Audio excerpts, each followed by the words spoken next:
Et notre premier invité nous a rejoint ici sur ce plateau, M. Joël Cadet. Bonsoir et bienvenue à vous. Bonsoir et merci pour l'invitation, très cher consoeur. Aujourd'hui, on revient encore sur cette question des élections. À chaque fois qu'il y a élection, il y a contestation, il y a inquiétude.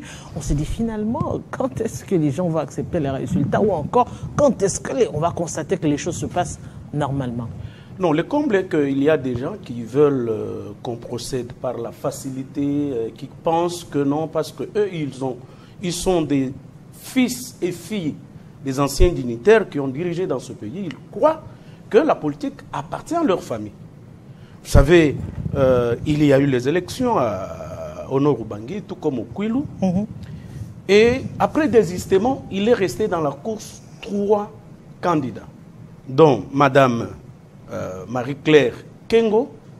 Vous avez l'honorable député national et provincial, l'honorable Jean Bosco Kotongo, et vous avez Madame Malou Mobutu. Et ils ont concouru.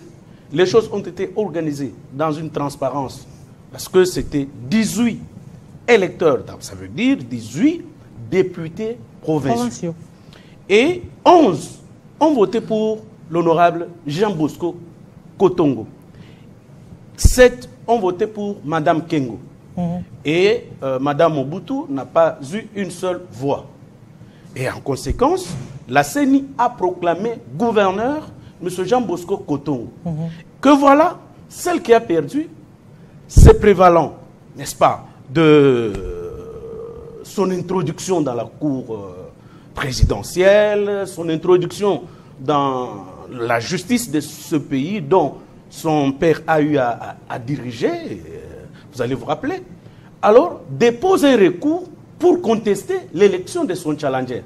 Alors que l'écart est quand même énorme. Quand vous regardez, 11 contre 7, le match est gagné. Et quelles sont les raisons qu'elle avance? Le député aurait corrompu. Ce qui n'est pas vérifiable.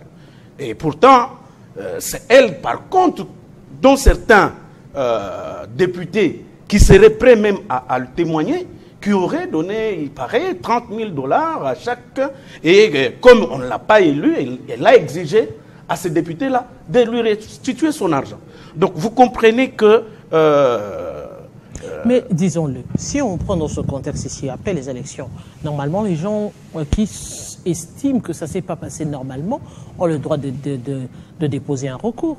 Un recours qui peut être déposé et justement... Le bureau de la centrale électorale a le pouvoir justement de mener des enquêtes pour vérifier ces allégations. Et non seulement vérifier ces allégations, elle est jusque-là dans ses droits. S'il n'y a rien qui s'est passé, pourquoi prendre ce recours du mauvais côté?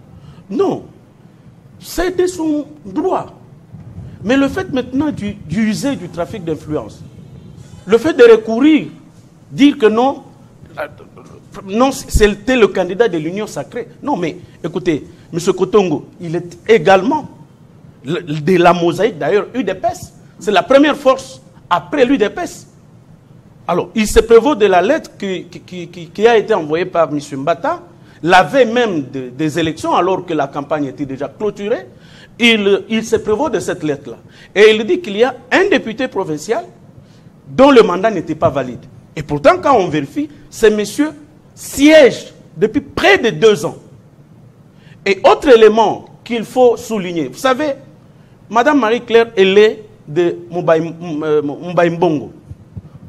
Autant que c'est lui qui dirige l'Assemblée provinciale de Nord-Ubangi. Qu'est-ce que je dis? Nord-Ubangi.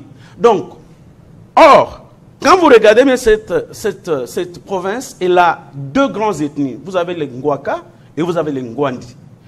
Alors, pour créer un équilibre, pour que chacune des tribus, chacune des ethnies se retrouve, lorsque, par exemple, le pouvoir législatif est aux mains des Ngwandi, automatiquement, ce sont les Ngwaka. Et cet équilibre est établi à l'issue de ces scrutins, quand vous voyez que M. Kotongo Ngwaka, et vous avez le président de l'Assemblée provinciale qui est Ngwandi. Donc, c'est tout simplement pour éviter les frustrations.